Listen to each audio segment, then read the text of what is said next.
Hi guys, welcome back. Okay, I'm going to start with my joke before we read holes. So if you haven't noticed my theme lately, all of my jokes have been spring jokes. So what did the spring say to the summer? Help, I'm going to fall. So I hope you're enjoying your spring break right now. Okay, we're going to read chapters 41 and 42 in holes today. But to just remind you where we left off, at the end of chapter 40, Stanley had gone down the hill or the mountain or precipice, whatever he's on, to find the shovel and to find the empty glass jars so that they can use them. And he left Zero back up where he was. And Zero was feeling a little better, but still not 100%. But he just, I remember him saying that it was a long, hard climb and he had to sit down and rest several times. So that tells me that he still doesn't have his energy. Clearly he's not eating a lot. So let's find out what happens in chapter 41. Zero's condition continued to improve. Stanley slowly peeled an onion. He liked eating them one layer at a time. The water hole was now almost as large as the holes he had dug back at Camp Green Lake. It contained almost 2 feet of murky water. Stanley had dug it all himself. Zero had offered to help, but Stanley thought it better for Zero to save his strength. It was a lot harder to dig in water than it was in a dry lake.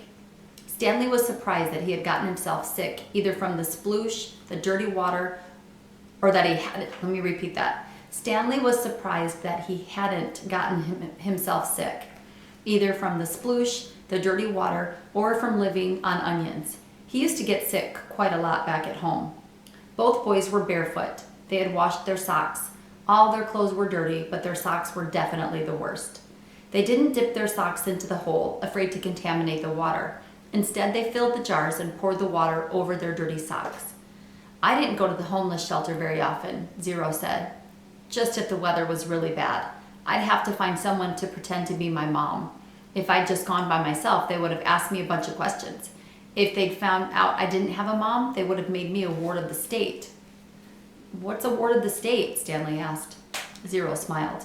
I don't know, but I didn't like the sound of it. Stanley remembered Mr. Pendanski telling the warden that Zero was a ward of the state. He wondered if Zero knew he'd become one. I liked sleeping outside, said Zero. I used to pretend I was a Cub Scout. I always wanted to be a Cub Scout. I'd see them at the park in their blue uniforms. I was never a Cub Scout, said Stanley. I wasn't good at social stuff like that. Kids made fun of me because I was fat. I liked the blue uniforms, said Zero.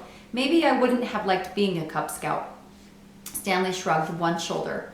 My mother was once a Girl Scout, said Zero. I thought you said you didn't have a mother. Everybody has to have a mother. Well, yeah, I know that. She said she once won a prize for selling the most Girl Scout cookies, said Zero. She was real proud of that.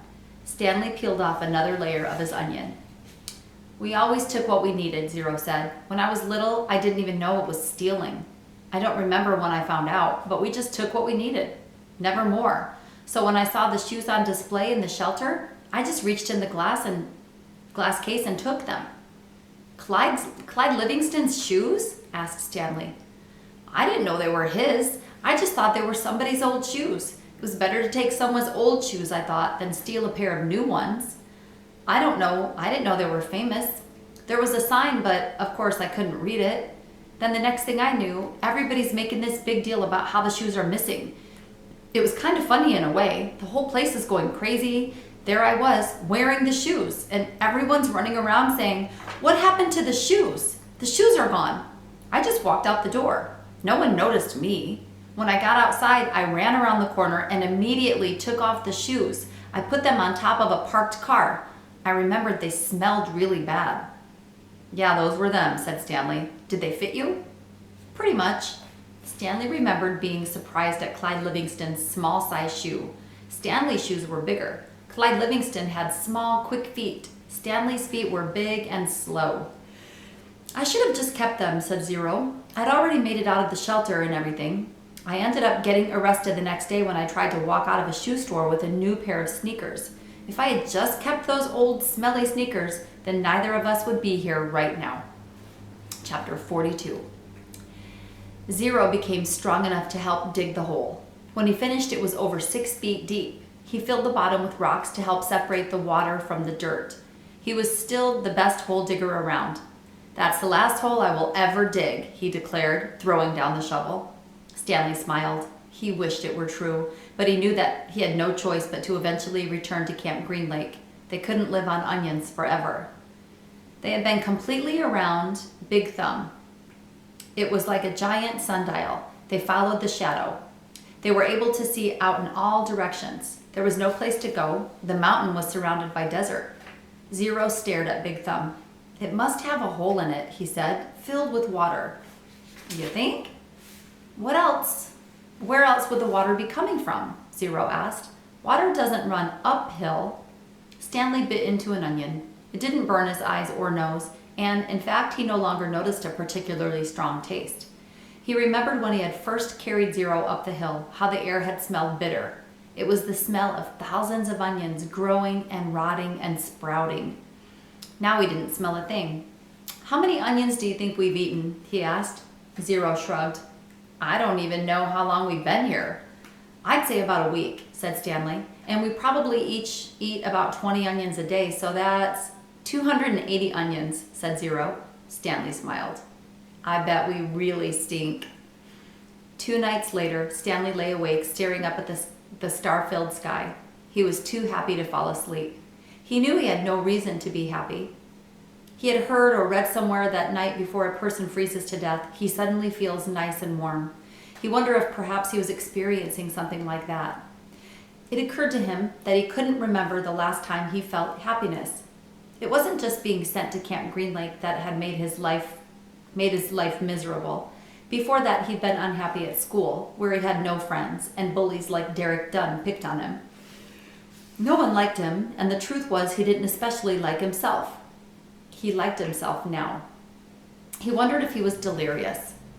He looked over at Zero, sleeping near him. Zero's face was lit in the starlight, and there was a flower petal in front of his nose that moved back and forth as he breathed.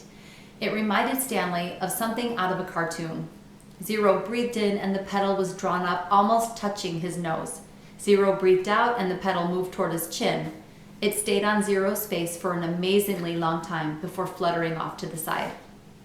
Stanley considered placing it back in front of Zero's nose, but it wouldn't be the same. It seemed like Zero had lived at Camp Green Lake forever, but as Stanley thought about it now, he realized that Zero must have gotten there no more than a month or 2 before him. Zero was actually arrested a day later, but Stanley's trial kept getting delayed because of baseball. He remembered what Zero had said a few days before. If Zero had just kept those shoes, then neither of them would be here right now. As Stanley stared at the glittering night sky, he thought there was no place he would rather be. He was glad Zero put the shoes on the parked car. He was glad they fell from the overpass and hit him on the head. When the shoes first fell from the sky, he remembered thinking that destiny had struck him. Now he thought so again. It was more than a coincidence. It had to be destiny. Maybe they wouldn't have to return to Camp Green Lake, he thought. Maybe they could make it past the camp, then follow the dirt road back to civilization. They could fill the sack with onions and 3 jars with water. And he had his canteen as well. They could refill their jars and canteen at the camp, maybe sneak into the kitchen and get some food. He doubted any counselors were still on guard. Everybody had to think they were dead. Buzzard food. It would mean living the rest of his lifetime as a fugitive. The police would always be after him. At least he could call his parents and tell them he was still alive, but he couldn't go visit them in case the police were watching the apartment. Although if everyone thought he was dead, they wouldn't bother to watch the apartment. He would have to somehow get a new identity. Now I'm really thinking crazy, he wondered, if a crazy person wonders if he's crazy. But even as he thought this, an even crazier idea kept popping into his head. He knew it was too crazy to even consider. Still, if he was going to be a fugitive for the rest of his life, it would help to have some money. Perhaps a treasure chest full of money? "You're crazy," he told himself. Besides, just because he found a lipstick container with KB on it, that didn't mean there was no treasure buried there. It was crazy. It was all part of the crazy feeling of happiness. Or maybe it was destiny. He reached over and shook Zero's arm. "Hey, Zero," he whispered. "Huh?" muttered Zero. "Zero, wake up." "What?" Zero raised up his head. "What is it?" "You want to dig some more holes?" Stanley asked. That's the end of chapter 42. Oh my goodness. Okay. So 43 and 44 are tomorrow. I can't wait to see what happens. I wonder if Zero's going to say yes, he'd like to dig more holes. I think I would for a treasure. Hope you guys are all having a great day.